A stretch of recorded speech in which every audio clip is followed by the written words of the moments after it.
रीति, नीति, प्रीति, कहाँ हो? चलो अब खाना खा लो। अभी आते हैं माँ। वंदना की आवाज लगाते ही उसकी तीनों बेटियां रीति, नीति और प्रीति अपने घर की तरफ बढ़ती हैं। रीति हमेशा बीच में चलती थी और उसके दोनों तरफ कंधे पकड़कर नीति और प्रीति चला करती थी। दरअसल प्रीति और नीति देख नहीं सकती थी और रीति देख तो सकती थी, पर वो पैरों से लाचार थी। तो रीति बैसाखी के सहारे थी और नीति और प्रीति रीति के सहारे। कितनी बार कहा है ज्यादा दूर मत जाया करो। रीति दीदी थी ना हमारे साथ। अरे कब तक तुम तीनों साथ रह पाओगी? एक दिन तो तुम तीनों को अपने अपने घर जाना ही होगा। फिर क्या करोगी बोलो? तो फिर हम शादी ही नहीं करेंगी। रीति दीदी का कंधा पकड़कर ऐसे ही चलती रहेंगी हमेशा। वंदना का कोई बेटा नहीं था, बस तीनों बेटियां थीं और वो भी अपाहिज। वंदना को इस बात का बहुत दुख था। वंदना का पति श्याम एक छोटा किसान था और बड़ी मेहनत से अपना और अपने परिवार का पेट पालता था। फिर एक दिन, रीति कहाँ हो? माँ मैं रोटी बना रही हूँ।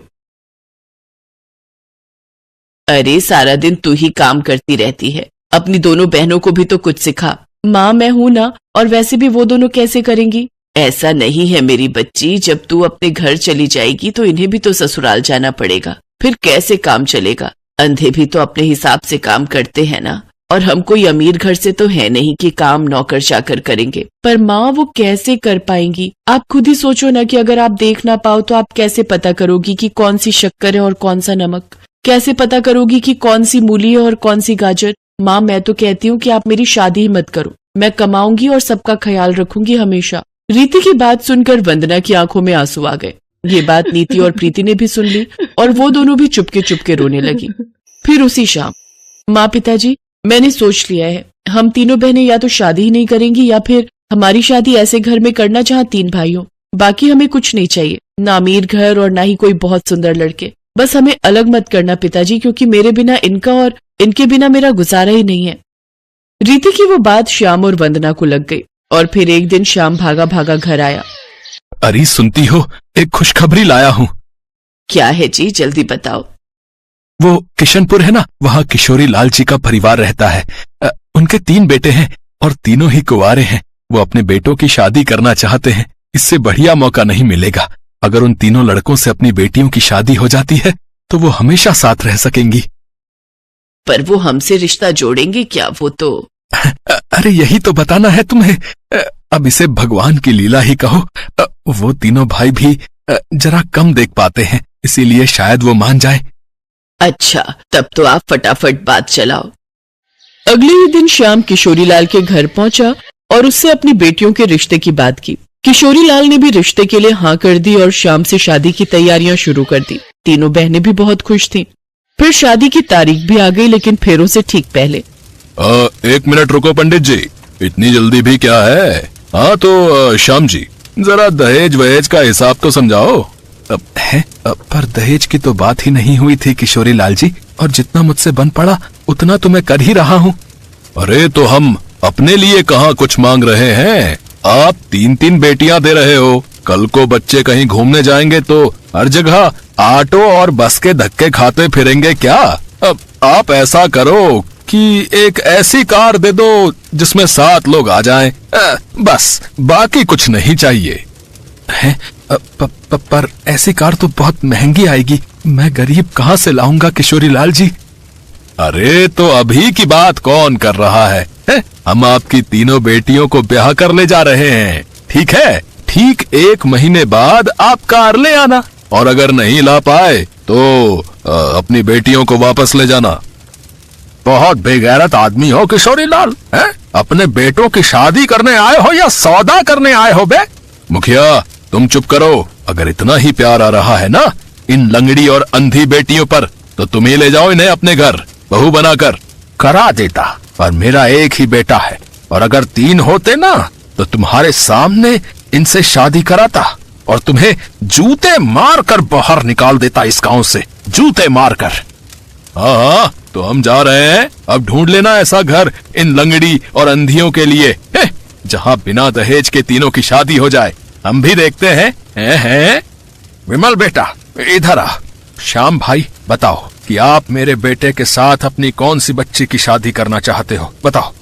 मुखिया जी, आपकी इस दरिया दिली के लिए बहुत बहुत धन्यवाद, लेकिन हम तीनों अलग नहीं रह सकती। मेरी बहनें मेरे ही सहारे हैं, तो या तो हम तीनों एक ही घर जाएंगे या फिर। शादी तो होगी बेटी, और इस लालची किशोरी लाल के सामने ही होगी। श्याम भाई मेरा एक ही बेटा है, और आपको अजीब लगेगा लेकिन अब कोई चारा नहीं है। मैंने जबान दे दी है, मैं अपनी तीनों बेटियों का हाथ अपने बेटे विमल के लिए मांगता हूँ। बताओ आपको मंजूर है? मुखिया की बात सुनकर वहाँ हर आदमी हैरान था, पर तभी रीति के कंधे पकड़कर नीति और प्रीति मुखिया के सामने खड़ी हो गईं और उनके पैर छुए। फिर उसी मंडप में तीनों बहनें हमेशा के लिए एक साथ हो गई, और इस तरह तीनों बहनों ने अग्नि को साक्षी मानकर एक ही लड़के से शादी कर ली, और वो लड़का बन गया 3 बहनों का एक पति। और किशोरी लाल अपने 3 बेटों के साथ खाली हाथ वहां से बेइज्जत होकर चला गया।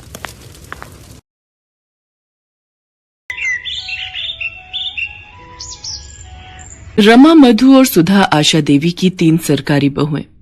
रमा पेशे से सरकारी वकील थी, मधु एक यूनिवर्सिटी में प्रोफेसर थी, और छोटी बहू सुधा एक सरकारी बैंक में नौकरी करती थी। तीनों बहुएं नौकरी वाली थीं, इसलिए तीनों ही पूरा दिन व्यस्त रहती थीं। इसी वजह से रोजाना किसी न किसी बात पर तीनों बहुओं में लड़ाई हो ही जाती थी, खासकर तब जब होता था इतवार, यानी कि संडे। क्या बात है आशा जी, आज सुबह सुबह सब्जी मंडी होकर आ रही हो? आज इतवार है ना, बहू बेटे देर से सोकर उठेंगे, सोचा घर पर क्या करूं, मंडी ही हो आती हूँ। अच्छा, आज तो तीनों बहुओं की छुट्टी होगी, चलो बढ़िया है। तीनों बहुएं सरकारी नौकरी वाली हैं, वैसे तीनों ही काम वाली हैं, तो आपस में बर्तन खड़क ही जाते होंगे। अरे नहीं, मेरी तीनों बहुओं में बहुत प्रेम है, उनमें कभी कोई लड़ाई नहीं होती। अभी तक तो सब उठकर अपना अपना काम निपटा चुकी होंगी। अपनी वकालत घर में मत झाड़ो भाभी, मैं भी बड़े स्कूल में प्रोफेसर हूँ, मुझे भी गणित आती है। आलू के पराठे में प्याज नहीं डलेंगे, सिर्फ आलू पराठा ही बनेगा। अच्छा, मैं भी देखती हूँ कि तुम आलू के मसाले में प्याज कैसे नहीं मिलाती हो। तुम अकेली आलू का पराठा खाने वाली नहीं हो, हम सब हैं। अरे तो किसने मना किया, 6 आलू हैं, 2 तीनों के हो गए, ये 2 मेरे, ये 2 मेरे। ओहो बहुत बढ़िया, खुद दोनों ने बढ़िया बढ़िया आलू रख लिए और मुझे ये गले हुए खराब दे दिए। बड़ी चालाक हो आप दोनों तो। अरे मैं भी बैंक में नौकरी करती हूँ, सारा हिसाब किताब मुझे भी पता है। ये आधा आलू खराब है, ये मैं क्यों रखूं? मैं अपना आलू नहीं दूंगी। मैं भी क्यों दूं? इतनी मुश्किल से संडे आता है, आलू पराठे खाने का ये मौका मैं क्यों छोड़ दूं? आलू तो मैं लेकर ही रहूंगी, देखती हूँ कौन मुझे रोकता है।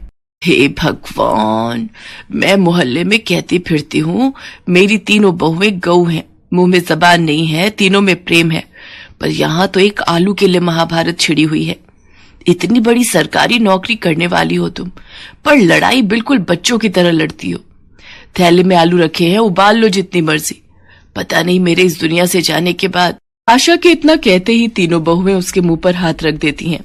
माँ जी आज कह दिया, आगे से ना कहना। सॉरी माँ जी, आप ऐसी बातें मत करो, आपके बिना हम तीनों अधूरी हैं माँ जी, आगे से ऐसी बातें मुंह से मत निकालना। फिर क्यों लड़ती हो तुम तीनों? देखो, जिस घर में प्यार होता है वहाँ भगवान का वास होता है, इसलिए आपस में प्रेम से रहा करो। आशा देवी अपनी तीनों बहुओं को ऐसी ही प्रेम भरी सीख देती रहती थी।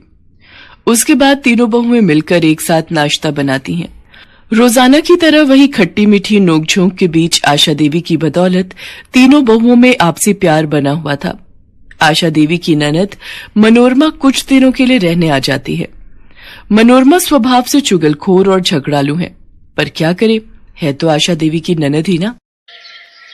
आशा भाभी कहाँ हो? मैं तो कब की बाल धोकर बैठी हूँ, तुम्हारी बहुएं कहाँ हैं? मुझे चाय नाश्ता कौन सी बहू देगी? जी रुको, मैं तुम्हारे लिए पोहा और चाय बनाकर ला रही हूँ। बुआ जी पाए लागू, मैं चलती हूँ, आपको शाम को मिलूंगी। मैं भी चलती हूँ बुआ जी, प्रणाम। ओहो मुझे भी आज लेट हो गया। मधु भाभी रुको, मुझे अपनी स्कूटी पर जरा बस स्टैंड तक छोड़ देना, आज कैब बुक ही नहीं हो रही। ये बढ़िया बात रही, तीनों बहुएं काम पर निकल गईं, अब तुम सारा घर का काम करोगी। तो क्या हुआ जीजी, सफाई बर्तन वाली लगी हुई है, घर का काम करने में हर्ष थोड़ी है। तुम तो ऐसे ही चिंता करती हो। ये लो पोहा और चाय लो, बाकी सब चिंता छोड़ दो। मनोरमा की बुरी आदत चुगली करने की बाज कहाँ आने वाली थी। जब आशा ने उसकी बात को अनदेखा कर दिया तो वो तीनों बहुओं को भड़काने लगी। अरे रमा बहू क्या कर रही हो, अंदर आ जाऊं? हाँ हाँ बुआ जी, ये भी कोई पूछने की बात है? आपका अपना घर है, कहीं भी आओ जाओ। अच्छा, अलमारी में कपड़े लगा रही हो? सचमुच कितना थक जाती हो। नहीं, ऐसी कोई बात नहीं है बुआ जी, वो कल मधु ने मशीन लगाई थी तो कपड़े धोकर रख दिए थे, वही तय लगा रही हूँ। अच्छा, तभी मधु का मुंह बना हुआ था, बोल रही थी सारा दिन अकेले काम में लगी रहती हूँ। वो प्रोफेसर है ना तो जल्दी घर आ जाती है, इसलिए वो ज्यादा काम करती है। अच्छा, ऐसा कहा? पर ऐसी तो कोई बात नहीं है, मैं और सुधा हम दोनों भी तो इतना काम कर लेती हैं। मधु फालतू की बातें कर रही है। रमा को भड़काने के बाद मनोरमा ने मधु और सुधा को भी झूठ मूठ की पट्टी पढ़ा दी। क्या रमा भाभी और सुधा ने ऐसा कहा? उनसे ज्यादा घर खर्च में पैसे मैं लगाती हूँ। उन दोनों की इतनी हिम्मत ये कहने की कि वो मेरे से ज्यादा घर खर्च करती हैं। आपको पता है बुआ जी, कितनी बार रमा भाभी और सुधा के जन्मदिन एनिवर्सरी पर मैंने महंगे महंगे तोहफे लाकर दिए हैं। अच्छा हुआ बुआ जी आपने मुझे बता दिया, ये दोनों मेरे बारे में क्या सोचती हैं। मनोरमा तीनों बहुओं में फूट डाल चुकी थी। तीनों बहुओं के व्यवहार में फर्क साफ दिखाई दे रहा था। ये तीनों को क्या हो गया है?